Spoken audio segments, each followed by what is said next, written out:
جس کے ایمان میں جتنی مضبوطی ہوتی ہے، جو اللہ رسول سے جتنی محبت کرتا ہے، اللہ رب العزت اپنے اس بندے کو آزمائش میں مبتلا کرتا ہے۔ اے میرے شوہر نامدار، اے میرے سردار، میں نے آج تک دیکھا ہے، جب سے میں آئی ہوں میں نے محسوس کیا ہے کہ آپ بہت خوش رہتے ہیں، آپ کے پاس کوئی تکلیف نہیں آتی، آپ کے سر میں درد بھی نہیں ہوتا، آپ کو بخار بھی نہیں آتا، آپ کو کوئی تکلیف نہیں، کسی سے کوئی تکلیف نہیں۔ تو میں نے سمجھا شاید آپ کے ایمان میں کمی ہے، اس لیے اللہ نے آپ کو امتحان میں مبتلا نہ کیا۔ میرے دل نے گوارا نہ کیا کہ میں ایسے شخص کے ساتھ رہوں جس کے ایمان میں کمی ہو، میں ایسے شخص کے ساتھ زندگی گزاروں جس کا ایمان مکمل نہیں ہے۔ اس لیے میں نے طلب کیا تھا طلاق، لیکن آج جیسے ہی آپ گرے، آپ کا پیر ٹوٹا، میرے دل کو تسلی ہو گئی کہ آپ کا ایمان کمزور نہیں، مضبوط ہے۔ آپ کو اللہ نے امتحان میں مبتلا کر دیا ہے، اللہ کی طرف سے تکلیف آ ہی گئی ہے، آپ کا ایمان مضبوط ہے۔ جب ایمان آپ کا مضبوط ہے تو اے میرے شوہر آپ کی رفاقت مجھے چاہیے، آپ کا ساتھ مجھے چاہیے، مجھے طلاق نہیں چاہیے۔ ایمان کی تلاش کی ہے نا، اس لیے کہ انہیں معلوم تھا اے اللہ ہمیں یہ جو دنیا کا ساتھی عطا کیا ہے نا، تو اسے آخرت کا بھی ساتھی بنانا۔ لیکن یہاں ایمان کی تلاش نہیں، پیسے کی تلاش ہے نا، دولت کی تلاش، اپنی خواہشیں پوری کرنے کی تلاش۔ وجہ یہ ہے، اسی وجہ سے حالات بڑے گمبھیر ہیں۔ اللہ کی قسم، اللہ کے رسول صلی اللہ تعالیٰ علیہ وسلم نے بہت ساری باتیں بتائی ہے نا، اور بالخصوص گھرانا پسند ہے، دولت پسند ہے، نہ خزانہ پسند ہے، خزانہ پسند ہے۔ دیکھیے یہ بچہ میرا پڑھایا ہوا ہے، بھلے اس کا سوٹ بوٹ الگ ہو گیا ہو، میرا سوٹ بوٹ الگ ہے، بہرحال یہ میرے مدرسے میں میرے ساتھ پڑھا ہے۔ اللہ تعالیٰ اس کو دین اسلام کے راستے پہ چلنے کی توفیق عطا فرمائے، آمین کہہ دیجئے۔ ملاحظہ فرمائے، حوروں نے دیکھتے ہی کہا یہ بلال کو، بولیے سبحان اللہ۔ یہ حضرت بلال کون ہے؟ یہ حضرت بلال۔ حوروں نے دیکھتے ہی کہا یہ بلال کو، حوروں نے دیکھتے ہی،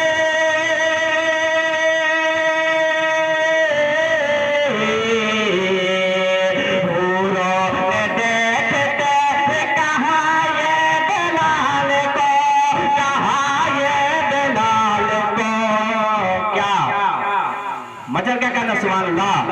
مجھے کو تو مصطفیٰ کا دیوانہ پسند ہے، ہم کو یہ مصطفیٰ کا دیوانہ پسند ہے، دولت پسند ہے، نہ خزانہ پسند ہے، خزانہ پسند ہے، ہم کو سب کو نبی کا نوری گھرانہ پسند ہے۔ اور ملاحظہ فرمائے، تم دل سے والدین کی خدمت کیا کرو، بولیے سبحان اللہ۔ تم دل سے والدین کی خدمت کیا کرو، تم دل سے والدین،